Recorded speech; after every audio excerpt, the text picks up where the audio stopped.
Hello, DEFCON.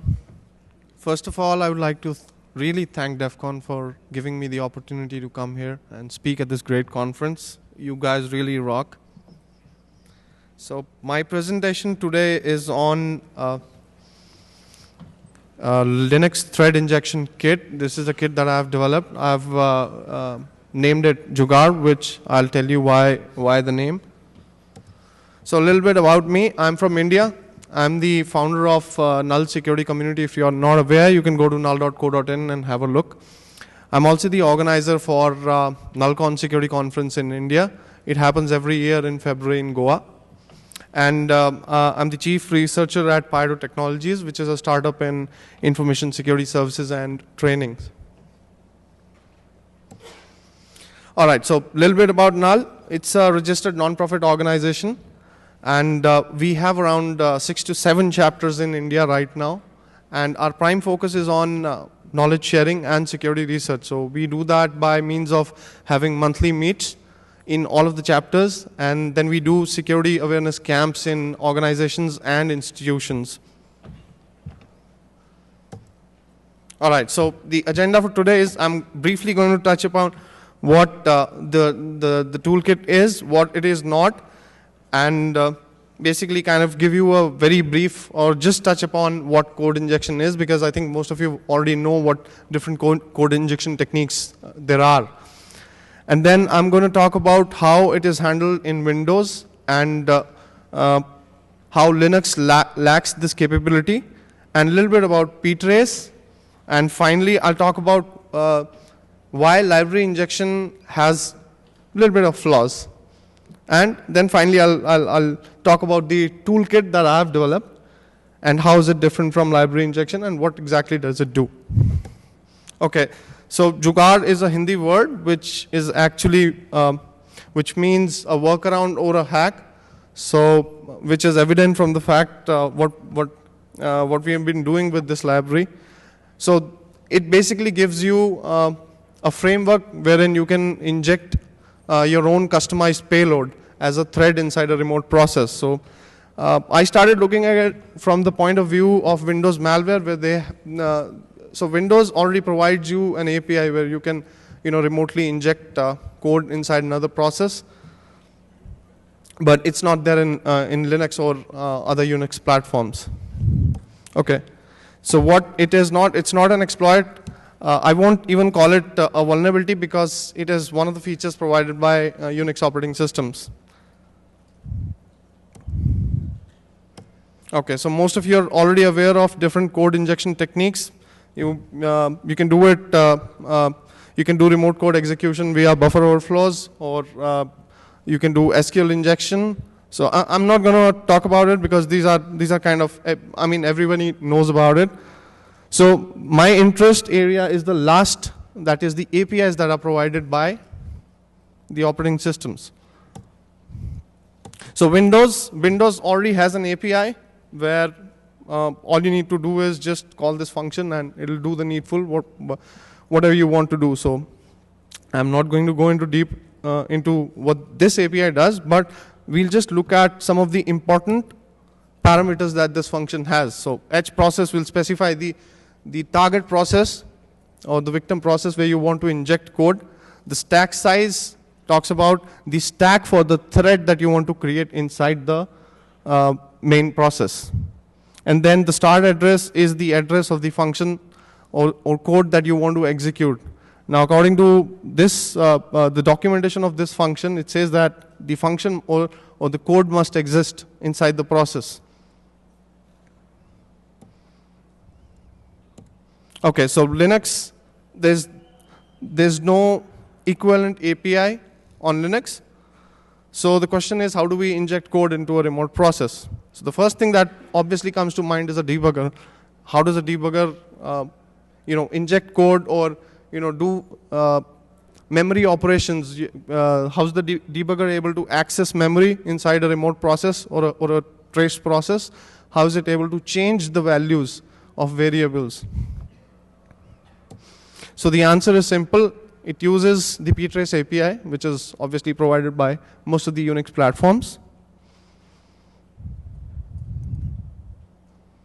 So a little bit about ptrace. So ptrace is just a single function, and it's a very powerful function in terms of what operations you can perform on a target process. So just one function will give you the ability to read memory, write memory, read registers, write registers, stop the process, and do a lot of other things. Yeah, so some of the common operations that you can perform, which we've also used in this library: attach, obviously to attach or to start debugging a particular process. Continue is to, if the traced process is stopped, you can start the execution of the traced process. Peak text, so peak text allows you to read a word from a specified location inside a process. Poke text does the opposite. It allows you to write to that memory location. And getregs and setregs give you the option of setting registers for the process. Okay, so how does a debugger get the control back? I mean, if I'm tracing a process, obviously I need the control back after I execute some code. So how do I do that? So the breakpoints come to rescue. It's actually an int3 instruction or a software interrupt. When specified inside, when executed in a remote process, what it will do is the child process stops and you get the control back as the tracing process.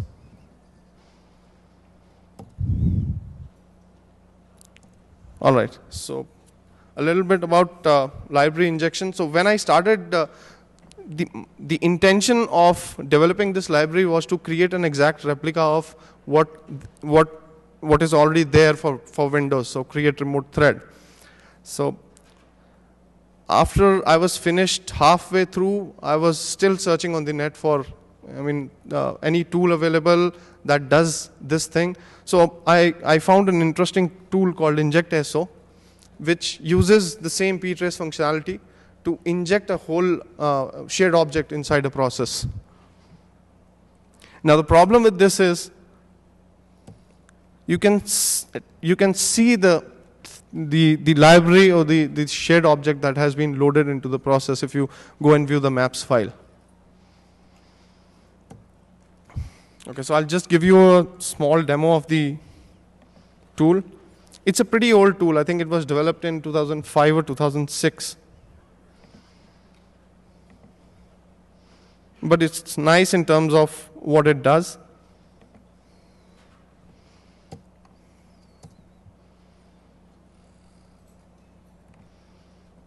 All right.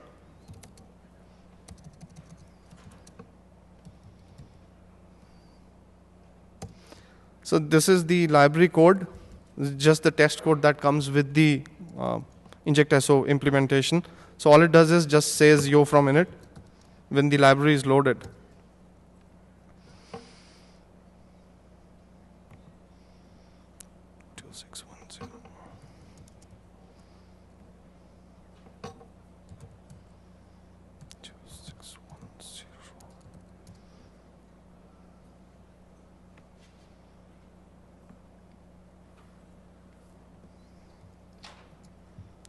Okay, so this is how the libraries are structured. Now what we are going to do is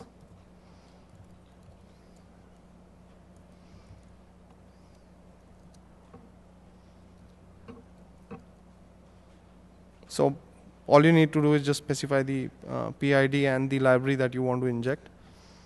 And it uses the DL open function inside the process, executes that particular function.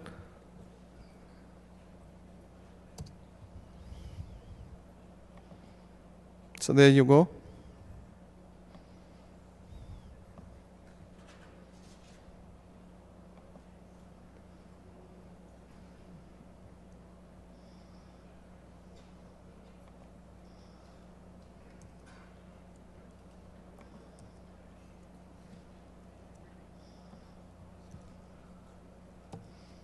Okay, so now coming back to the library that I've created. So what I've done is, instead of injecting a shared object, I give the framework for, to people who want to use it, to inject a shellcode instead of, injecting the whole library. So if you inject the shellcode, what happens is, what you're doing is in effect all in-memory injection. So there are no traces of any libraries ever being injected into the process. So I divided the problem into 3 parts. One was memory allocation and execution. How do you allocate memory inside the process, and how do you make it execute? Then is how do you threadify, or how do you create a thread inside that particular process? And the third is the customized payload that you want to execute inside that process. So allocation is very simple. What I've done is, I've created a stub shellcode, which we'll see for mmap2 system call. So what I do is, I back up a particular location inside the remote process, and I back up the registers of the process, and then I overwrite it with my own mmap2 shellcode, and then make it execute that. So how do I do it? I use setregs to set the EIP to the memory that has been newly allocated by my shellcode. And at the end, I put the int3 instruction, so that I know once it has executed, it gives control back to me. Yeah, so it's as simple as this. You specify the length of the memory that you want to create inside the remote process, and mmap specific flags, and the protection for the memory area. So yeah, this is the stub shellcode. Now at runtime, I just change the values, whatever values the user wants or the caller wants, I just change it to whatever is specified in the function. So threadification. So what I do is, I use the mmap code to first allocate memory inside the process. So I allocate memory for the thread, and I allocate memory for the thread stack. And then what I do is, I call the clone. So I inject the clone shellcode, which also contains my payload that will come to later. So what happens is, I put the clone shellcode, and using the same process, I make it execute the clone shellcode. And if it's the child thread, it jumps onto the payload. If it's the parent thread, it gives me the control back because of the interrupt instruction.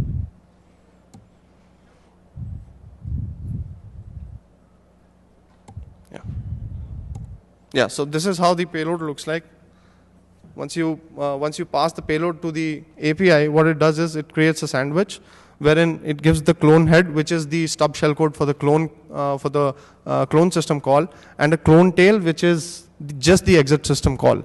So once it starts executing, in the child, it will jump onto the payload from the clone head, and then eventually to clone tail, which is the exit system call. And if it is the parent thread, what it'll do is, it'll execute the CC instruction and give control back to the tracing process.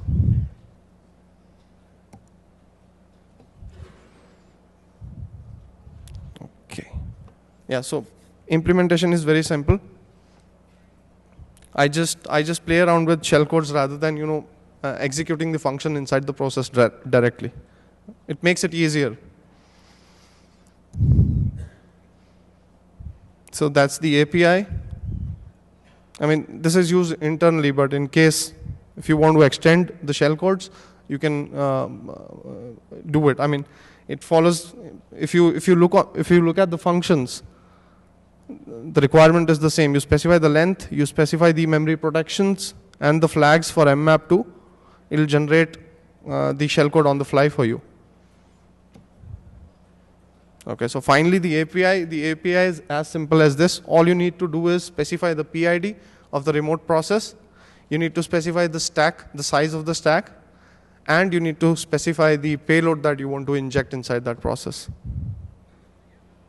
So this is all that is required from a generic point of view. But if you want to try it out with different options, you can actually get greater control using the extended function, wherein you can specify your own mmap flags. Now, why I've kept this extension is because I've been kind of finding a lot of problems with some of the distributions. So if you guys can try it out using different options for the mmap flags and the thread flags or whatever.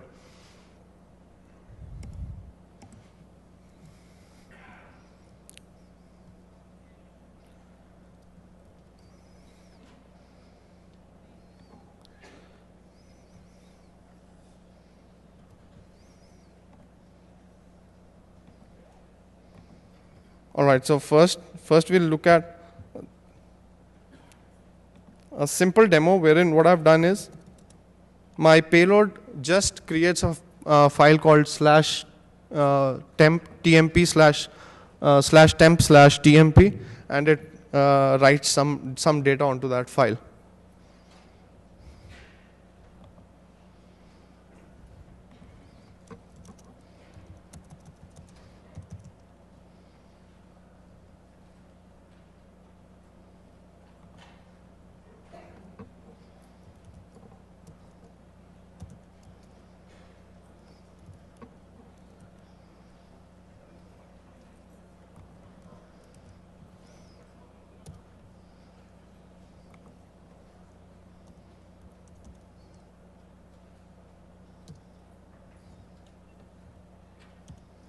Okay, so I've backed up the registers, and I've injected my my mmap2 shellcode.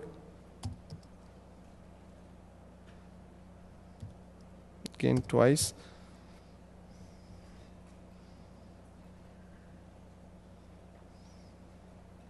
So this is one of the memories that has been returned by this process.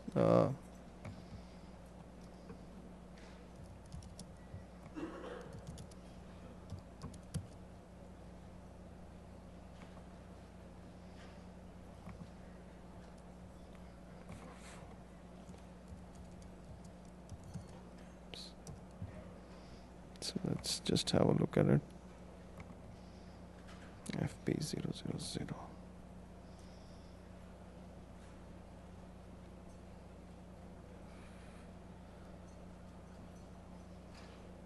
Yeah. So this memory area has been allocated because by default I specify read, write, and execute permissions for the memory area.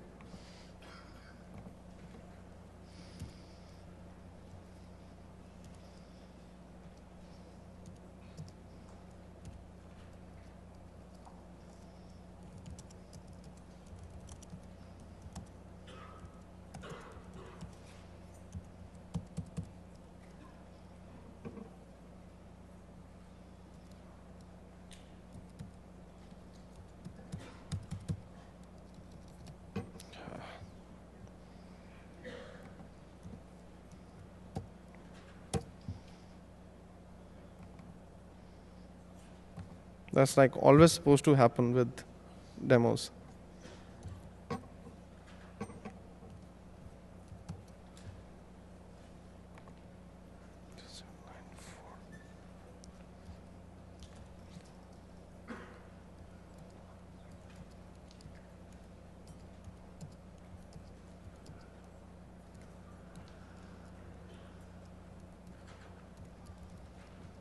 Yeah.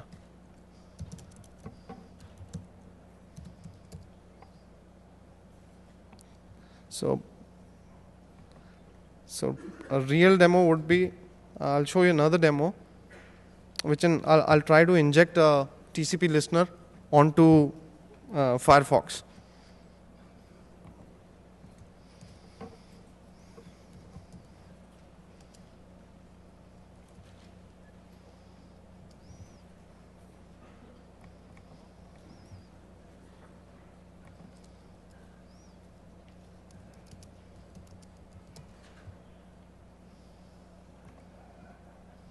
So this particular shellcode starts a listener. I've directly taken it from Metasploit. This starts a listener at port 4444. Let's see if it works out.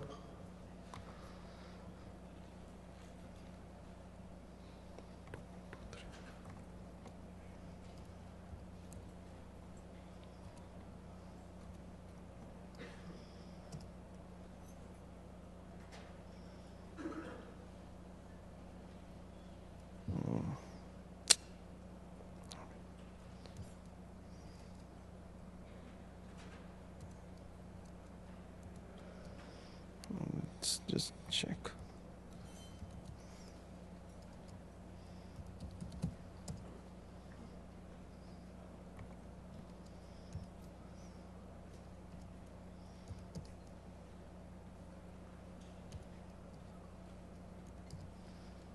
So I've just injected a thread inside this process. Let's see if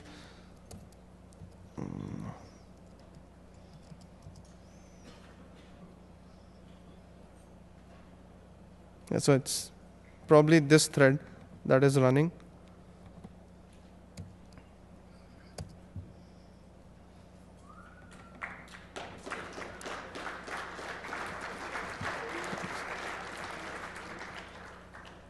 All right.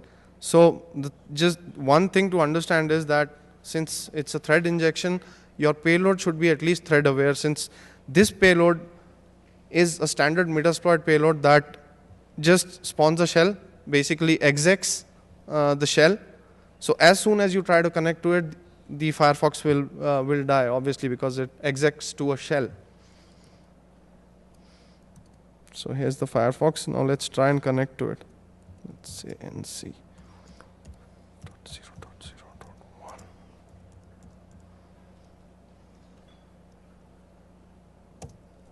Yeah. So now Firefox is dead, and the process has changed to /bin/sh.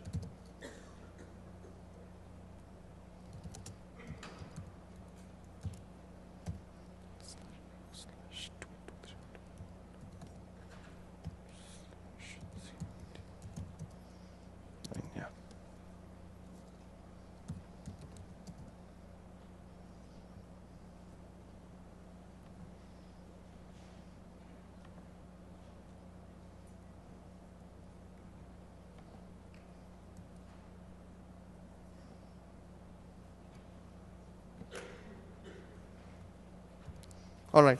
So the conclusion is, now you can actually do stealthy create remote thread in Linux. On top of what Windows provides, Windows does not give you the option of just passing in your payload and it'll do the rest. But in this case, you just need to pass the payload. So for Windows, you need to first create memory inside the remote process. I mean, you need to use 2 or 3 few lines of code before actually you're trying to execute something. Library injection, if you are looking at some kind of stealthy malware, library injection will not help you, because it may be found out by forensics people when they're trying to just investigate which process might be the evil process. So yeah, if you want to, so Ubuntu, I think from 10 onwards, Ubuntu has disabled ptrace in their distribution. Fedora, I think, still has it open. So if you want to safeguard yourself from any future threat of this kind, I think the best way would be to just disable ptrace, because on a normal system, if it's not a development box, there is no requirement of having ptrace on. It makes no sense, actually. All right, so details of the project, you can get the project. It's hosted on GitHub, and so this release contains is a 32-bit a binary that works for 32-bit processes.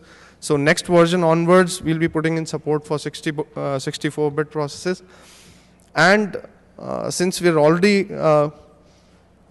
created this, so we might put a lot of other things like VM detection or anti-forensics into it. So if any of you is interested in helping out, or just letting us know what all we can add into it other than just the thread injection part. It'd be helpful. All right, so contribution in the end. So if you guys are interested, we're actually having a small informal null meet here tomorrow, 4 o'clock outside the wireless village. So if any of you is interested in starting a null chapter or just want to know what null is or what we do, you can meet us at 4 o'clock. I think 4 o'clock or 6 o'clock. I'll be there at 4 o'clock and 6 o'clock. All right. Yeah, so that's about it. If you have any questions, I think we can take it in the Q&A room.